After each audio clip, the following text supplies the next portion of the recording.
Bom dia, irmãos, amigos, familiares. Hoje, 27 de agosto de 2020, que todos tenham um dia agradável, abençoado, que possam realmente serem guiados pelo amor e pela graça do Senhor. Nós temos, dentro da história, vários fatos interessantes.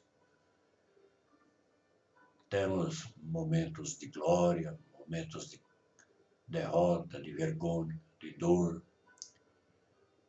Temos momentos de ditaduras terríveis. Temos momentos de libertacionismo. Em tudo nós temos sempre uma divergência no decorrer da história.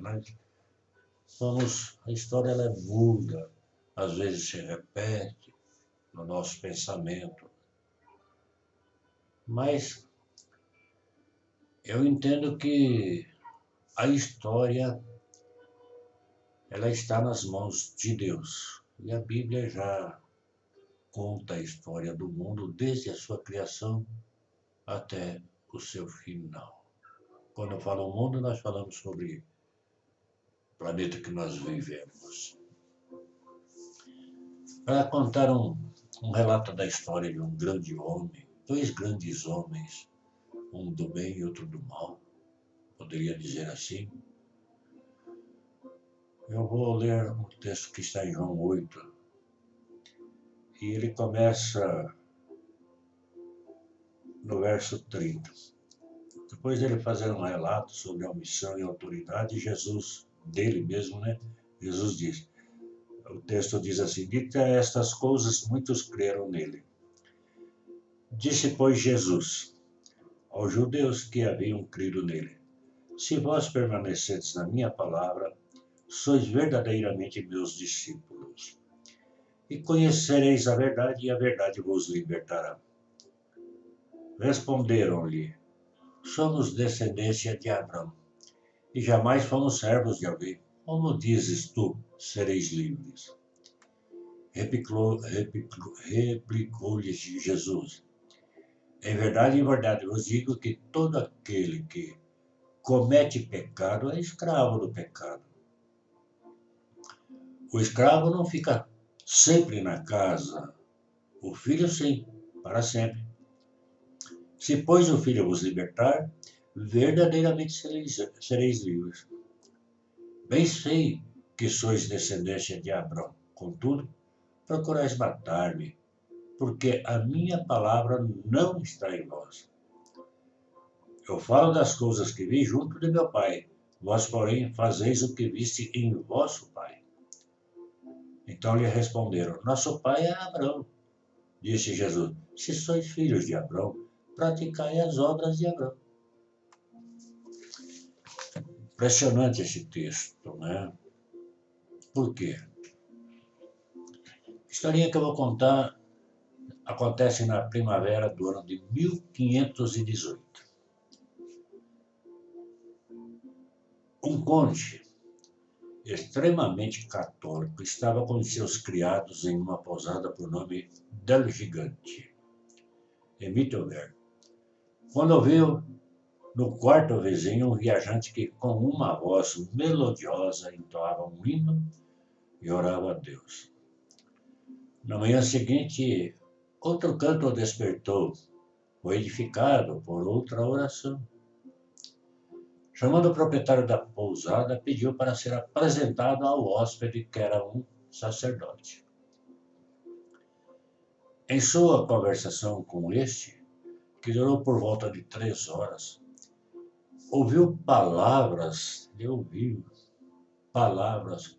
que lhe deixaram entusiasmado e comovido, pelo que duvidou em revelar ao muito piedoso ministro de Deus o secreto de sua viagem.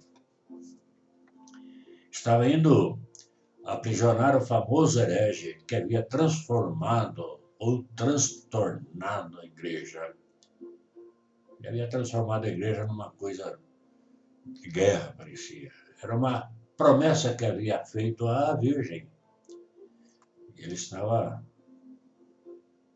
Queria prendê-lo em um calabouço e, se necessário, levá-lo a Roma, diante do Santo Padre, para que pedisse a sua bênção e se arrependesse. Qual não foi a sua surpresa quando o sacerdote se revela que a pessoa a quem buscava estava em sua presença? Era ele, Martinho Lutero. O conde recebeu a Cristo e se tornou um dos melhores defensores do famoso reformador. Esta obra, é claro, fora realizada por Cristo no coração daquele conde. E também é realizada por Cristo em todo aquele que crê pela fé. Não é simplesmente crer em Cristo pela crença natural, mas crer pela fé. Neste há uma transformação total de idealismo, de religiosidade, conceito. E além de tudo isso, se encontra com o verdadeiro sentido da vida, ou seja, a segurança da salvação eterna.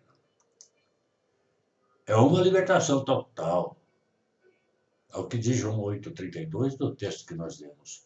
E conhecereis a verdade, e a verdade vos libertará. E no 36, se pois o Filho vos libertar, verdadeiramente sereis livres. Deixa de ser escravo do pecado, né? É uma libertação de toda escravidão que o mundo impõe através de todas as suas propostas, através de sua história, de consumismo, de conforto, de paixões e muito mais. Mas, acima de tudo isso, ele é liberto da escravidão do próprio ego, do seu eu. Esta libertação faz com que as pessoas não sejam mais oprimidas, não desanimem e não fiquem acuadas pelo medo em tempos de pandemia, de adversidades. Elas são fortalecidas por Deus e se tornam amorosas, compreensivas, tolerantes e, acima de tudo, são tão fortalecidas que atravessam os momentos das adversidades, até podem chorar com o corpo, mas sorrindo com a alma, porque tem a convicção que já não é mais escravo das coisas do mundo.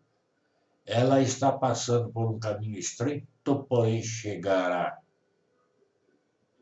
ao seu destino final e entrará por uma porta que lhe dará um paraíso celestial, um novo céu, uma nova terra, onde de fato a liberdade e a libertação será perene e completa por toda a eternidade. Esta é a única verdade que conheço.